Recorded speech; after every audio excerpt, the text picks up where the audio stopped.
বাঙালি মানেই কিন্তু মাছের প্রতি দুর্বলতা, আর ছোটো মাছ হলে তো কথাই নেই। হ্যালো এভরিওয়ান, আসসালামু আলাইকুম। আমি সামিয়া চলে এলাম আজকে নতুন আবার একটি রেসিপি নিয়ে। আজকের রেসিপি কাচকি মাছ বেগুন ও আলু দিয়ে চচ্চড়ি। এই রেসিপিটি তৈরি করা এতই সহজ এবং খুব অল্প সময়ে তৈরি করা যায়। অনেকেই পারেন, কিন্তু আমি আমার স্টাইলে আপনাদের সাথে শেয়ার করতে চেয়েছি। চলুন দেখে নিই কীভাবে তৈরি করা যায়। এখানে আমি একটি প্যান নিয়ে নিলাম 1 কাপ পরিমাণ পেঁয়াজ। এরপর নিয়েছি একটা টমেটোটা নেওয়া হয়ে গেলে নিয়েছি 6 থেকে 7টি কাঁচামরিচ। এরপর দিয়ে দিচ্ছি পরিমাণ মতো লবণটা আপনাদের স্বাদ অনুযায়ী দিয়ে দিবেন। দিয়ে দিচ্ছি 1 চামচ পরিমাণ হলুদ গুঁড়ো, সামান্য পরিমাণ মরিচ গুঁড়ো জাস্ট কালারের জন্য। দিয়ে দিচ্ছি জিরা গুঁড়ো 1 চা চামচ। এরপর সব দিয়ে দিচ্ছি সাদা তেল 1/3 কাপ। তারপর সবগুলো উপকরণ খুব ভালোভাবে মাখিয়ে নিচ্ছি। একটু টাইম নিয়েই মাখিয়ে নেবেন।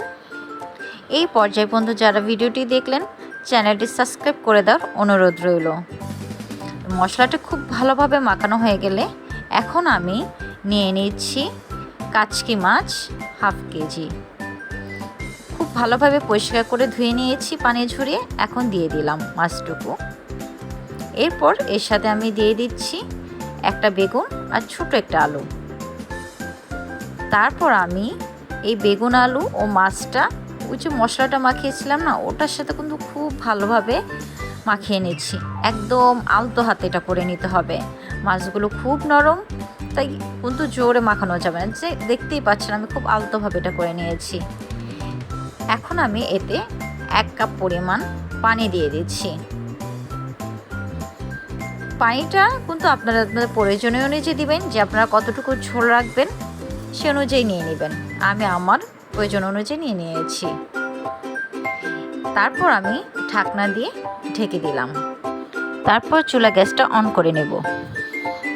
এই পর্যায়ে আমি চুলায় কিন্তু বসিয়ে দিয়েছিলাম। 5 মিনিট হয়ে গিয়েছে, দেখুন বলক চলে আসছে। আর 5 মিনিট পরে দেখুন কালারটা কেমন ভালো লাগছে দেখতে। একটু নেড়ে চেড়ে দিয়েছি। খুব বেশি নাড়াচাড়া কিন্তু ছোটো মাছ করা যাবে না, জাস্ট আলতো হাতে নেড়ে দিলাম।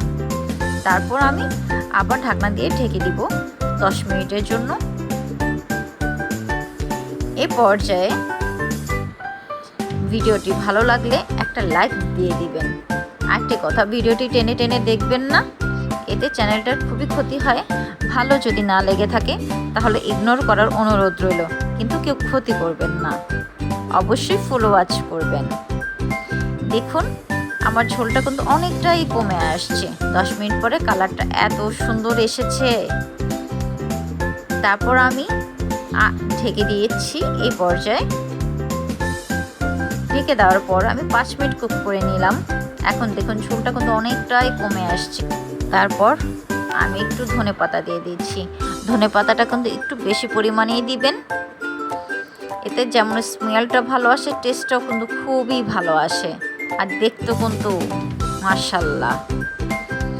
আমি 5 মিনিট পরে চলে আসলাম। আমার ঝোলটাও কমে গিয়েছে, তেলটা উপরে চলে আসছে।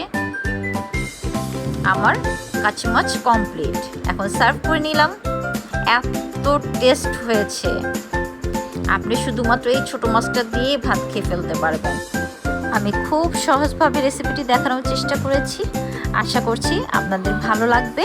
ও আরেকটি কথা, নতুন বন্ধু হয়ে যাওয়ার পরে কিন্তু পাশে থাকা বেল আইকনটা কিন্তু অবশ্যই প্রেস করবেন, যাতে আমি নতুন রেসিপি দিলে সবার আগে আপনার কাছে পৌঁছে যায়। সবাই ভালো থাকবেন, সুস্থ থাকবেন। আল্লাহ হাফেজ। আরেকটি কথা, খাবার অপচয় করবেন না।